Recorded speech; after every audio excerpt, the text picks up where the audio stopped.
राधे राधे, जय श्री राधे। आज श्रीमद् भागवत महापुराण के अंतर्गत और ज्ञान भक्ति वैराग्य का बहुत अच्छा सुंदर प्रसंग सुनाया गया एवं धुंधकारी की कथा सुनाई गई और इन कथाओं के माध्यम से ये बताया गया कि ज्ञान और भक्ति और वैराग्य क्या है। बिना भक्ति के वैराग्य कभी हो नहीं सकता और बिना वैराग्य के ज्ञान कभी प्राप्त नहीं हो सकता। नहीं सदृशम ज्ञाने ने पवित्रमीय विद्यते, ये गीता में साफ साफ कहा है भगवान कृष्ण ने।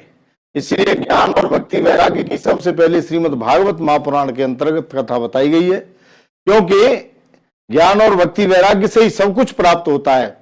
अन्यथा कभी भी ध्यान रखना कि जिस व्यक्ति के अंदर अगर भक्ति नहीं है तो उसका ज्ञान पंगु है, और ज्ञान नहीं है भक्ति है तो भक्ति उसकी अंधी है। इसलिए दोनों आवश्यक हैं एक साथ में। ये प्रसंग आज हमने बड़े चाव से, बड़े प्रेम से और साधना के साथ में बताया और धुंधकारी की कथा बताई। धुंधकारी क्या है? हर घर में बैठे हैं। धुंधुली क्या है? हर घर के हर व्यक्ति की बुद्धि जो है कुबुद्धि हो जाए उसको धुंधुली कहते हैं, क्योंकि धुंधुली धुंधुम करो तो धुंधुली, बुद्धि कुबुद्धि होने के कारण और उसके अंदर धुंधकारी पैदा हो जाता है। और जब धुंधकारी पैदा हो जाता है तो उसको आत्मदेव जैसा ज्ञानी और पति मिलता है, तब कहीं उसकी बुद्धि सुधरती है, लेकिन फिर भी नहीं सुधरती वो। क्यों? कि धुंधकारी सबको घेर लेता है।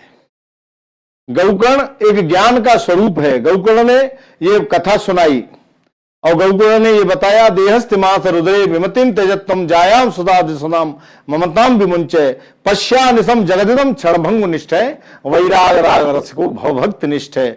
क्योंकि ये शरीर हड्डी मांस से बनाया हुआ है, सप्त धातु है। और भागवत कथा भी 7 दिन की होती है।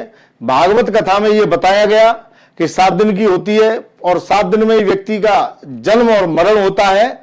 और सप्ताह वाचनम कुरु, माने सप्ताह के द्वारा ही समस्त बाधाएं नष्ट होती हैं। धन्याम भागवती वार्ता प्रेत पीड़ा विनाशिनी। क्योंकि धुंधकारी बहुत ही भयंकर प्रेत बन गया था और उसका उद्धार केवल सप्ताह से हुआ, दूसरा कोई उद्धार करने वाला नहीं था।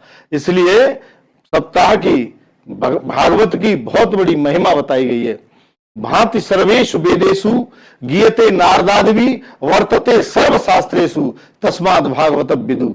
ये भागवत का ये निश्चित जो है प्रसंग है और भागवती हमको सिखाती है। भागवत हमको भक्ति करना सिखाती है, भागवत हमको रहना सिखाती है, भागवत हमको चलना सिखाती है, भागवत हमको क्या करना है ये सब सिखाती है। जो चाहिए वो सब प्राप्त होता है श्रीमद् भागवत महापुराण से। इसलिए श्रीमद् भागवत महापुराण कराना और करना बहुत ही कठिन बताया गया है, क्योंकि साधन संपन्न व्यक्ति इस कथा को ही करा सकता है। साधन संपन्न व्यक्ति ही कराने के बाद में, और जो साधना करता है वही व्यक्ति इस कथा को कर सकता है। क्योंकि साधना प्रकार्य थी, साधना के द्वारा दूसरों के कार्यों को सिद्ध करना ही और वो साधक बताया गया है। इसलिए भागवत में बहुत बड़ा प्रसंग, कल आगे प्रसंग बताए जाएंगे। आगे के प्रसंग हैं जैसे कुछ महाभारत की कथाएं हैं। महाभारत की कथा के बाद में और परीक्षित का जन्म है, सुखदेव जी का जन्म है। ये पृथ्वी पर भगवान का अवतार बताया जाएगा कि मृत्यु लोक में परमात्मा भी आए स्वयं। और इसके बाद में कहने का मतलब यह है कि पूरी सृष्टि का वर्णन भी होगा। कल जो है भागवत में ये प्रसंग बताया जाएगा द्वितीय दिवस में। राधे राधे, जय श्री राधे, जय गोवर्धन नाथ, जय गोपाल।